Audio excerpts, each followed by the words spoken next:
Hi everyone, welcome on board to helper.tv, where you get the reliable news that is tailored for you, and of course where you can actually comment and interact. I say a very big thank you to those who have taken time to subscribe to this channel, and if you're yet to subscribe, kindly tap on that subscription button and also the red bell icon so you will be notified whenever videos such as this are uploaded. The United States of America's Senator representative expressed concern over rights abuses, detention of journalists in Nigeria.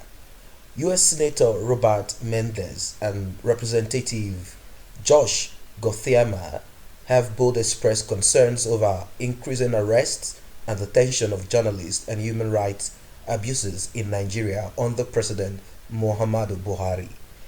In a jointly signed letter to the Nigerian ambassador to the United States, Justice Silvanus Nsofo, dated November 25, 2019, the United States lawmakers took a swipe at what they described as troubling reports of assaults and detention of journalists and Nigerians by operatives from the Directorate of State Security Service, DSS.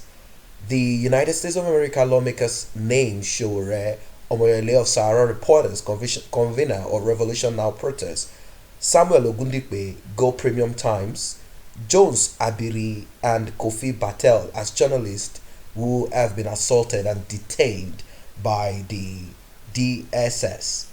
I'm going to quickly run through the attached letter and let's see what they wrote. Here it writes, Congress of the United States, Washington, D.C., dated November 25th, 2019, Ambassador Silvanus Adewere Nsofo, Head of Mission,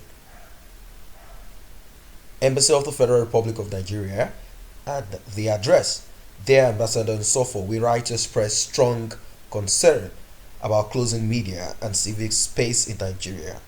There have been a number of troubling reports about Nigerian security services assaulting and detaining journalists, using excessive force on non-violent protesters, and taking other actions that inhibit freedom of expression and otherwise prevent Nigerians from fully exercising their fundamental constitutional rights.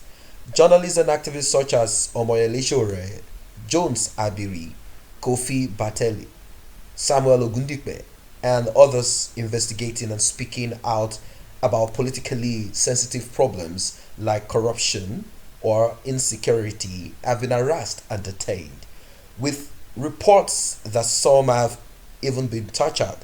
In at least one instance, the Department of State of Security Service has ignored a court order to release a detained activist.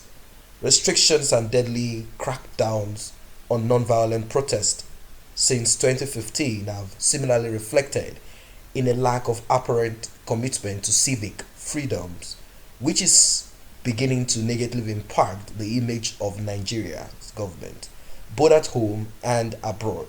Security forces used live ammunition on Shiite protesters in Zaria, Kaduna State in 2015, on protesters in Onitsha, Anambra State in 2016, again on a Shiite procession in Abuja in 2018, raided the offices of the Daily Trust and arrested the editor in January 2019, and shot and killed Precious Owolabi, a journalist covering a July 2019 protest in Abuja. These crackdowns have collectively killed hundreds of Nigerian citizens and serve as a troubling demonstrations of the excessive force used by the military. The alleged perpetrators of this abuse have yet to be brought to justice.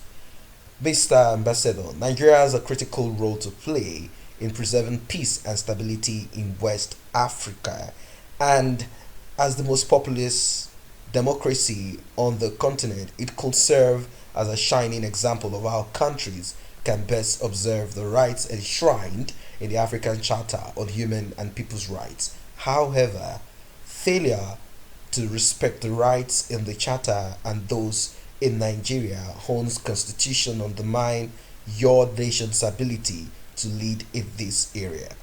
We urge you to ensure that the rights and liberties contained in the Constitution are observed for all citizens, and to take strong actions against further closing space for journalists, political opposition, and those in civil society. The rights of all citizens must be respected without the threat of government reprisal. We look forward to seeing progress on these critically important issues. Thanks for your attention on this urgent matter. And as you can see, it is signed by Robert Mendez, United States Senator, and here Josh Gothimea, member of Congress. So, guys, that is what it is for now.